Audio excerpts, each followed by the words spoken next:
Mas, hutang kan wajib dibayar. Kalau nggak dibayar kita dosa. Kalau misalkan Anda takut dosa karena tidak membayar ke rentenir online tersebut, atau yang biasa disebut pinjaman online ilegal tersebut, kalau Anda takut dosa, nanti dosa-dosa Anda biar saya yang tanggung. Assalamualaikum warahmatullahi wabarakatuh.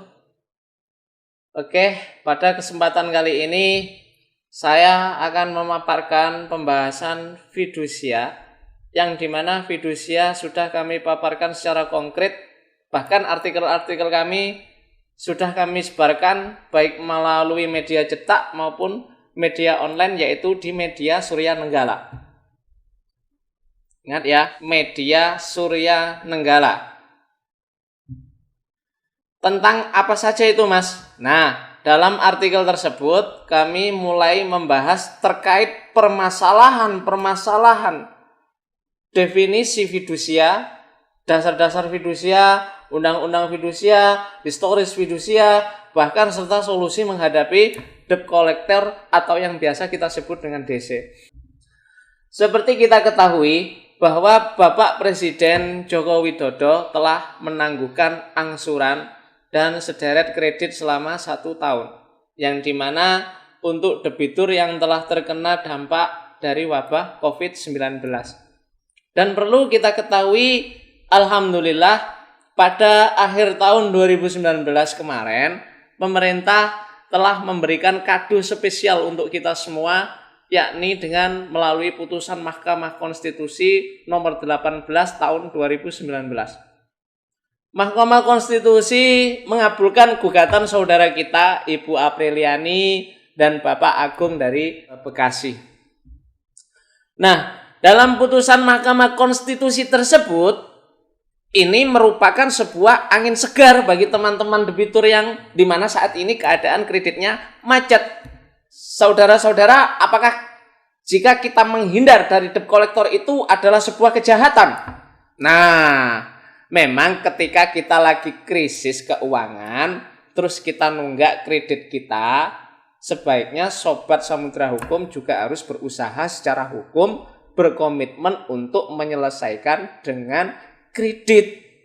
Sobat Samudra Hukum, jika keadaan ekonomi keuangan kita lemah dan membuat kredit angsuran selanjutnya macet, sehingga kredit kita macet dan bahkan Anda didatangi debt collector dengan dalih mau dieksekusi lah, mau inilah. Nah, ini merupakan sesuatu kita belum menemukan keadilan. Dalam kondisi DC-DC seperti itu, maka kita menjawabnya dengan putusan Mahkamah Konstitusi nomor 18 tahun 2019. Di situ ditekankan para leasing, debt collector, dan lainnya tidak boleh serta-merta mengeksekusi, tidak boleh serta-merta mengintimidasi, mengancam, bahkan menganiaya, mengambil paksa kendaraan semena-mena. Mas, ketika debt collector tetap masih bersikukuh dengan dalih surat fidusia, bagaimana, Mas?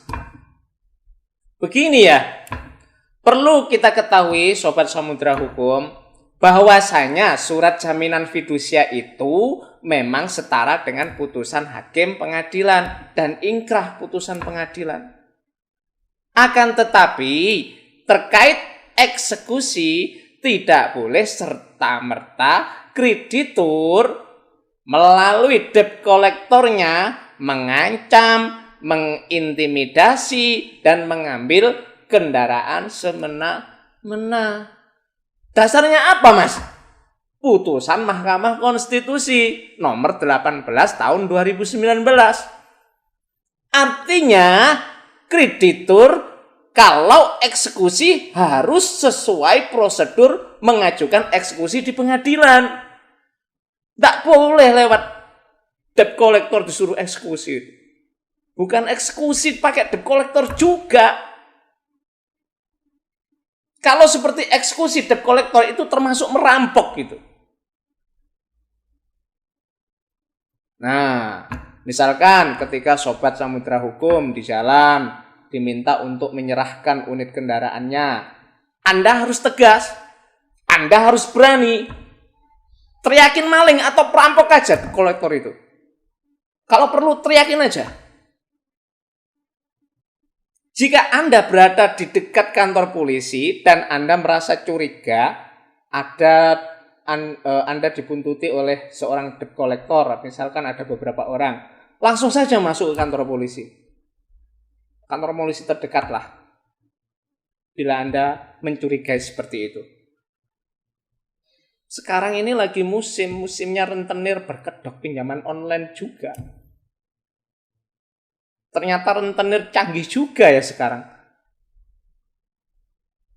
Debt kolektornya biasanya mengancam dan meneror serta menelpon sanak saudara kita.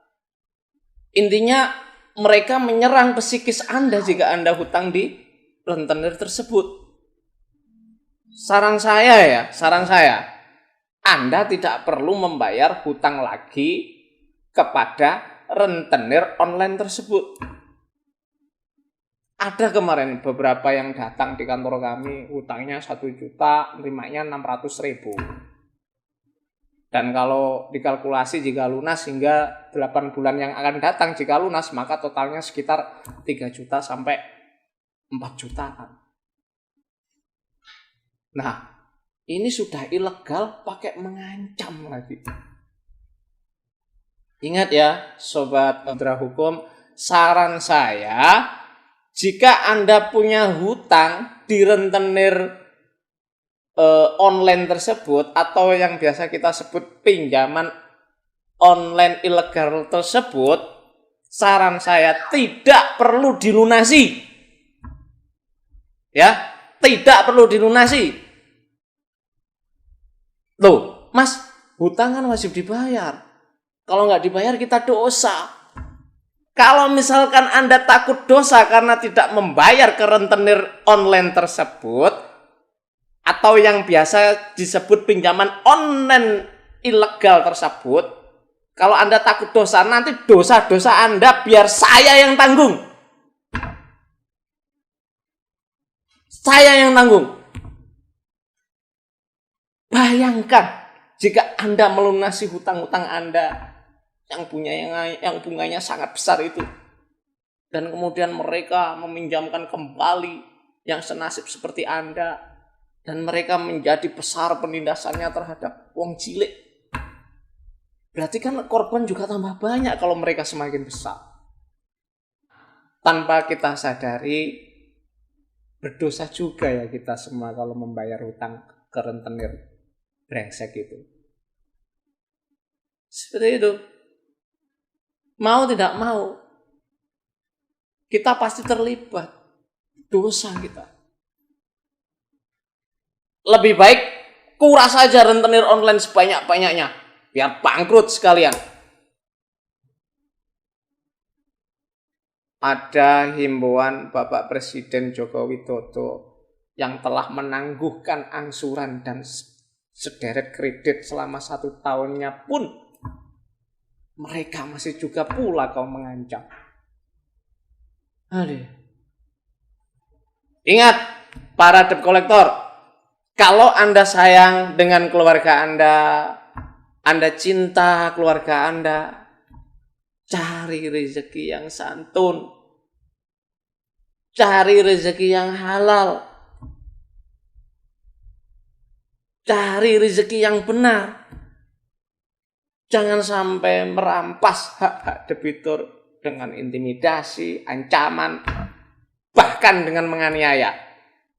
Jika Anda melakukan itu, Anda akan berhadapan dengan hukum. Dan tentunya berhadapan dengan saya dan tim kantor hukum kami. Sekian dari kami, semoga bermanfaat dan terima kasih. Assalamualaikum warahmatullahi wabarakatuh.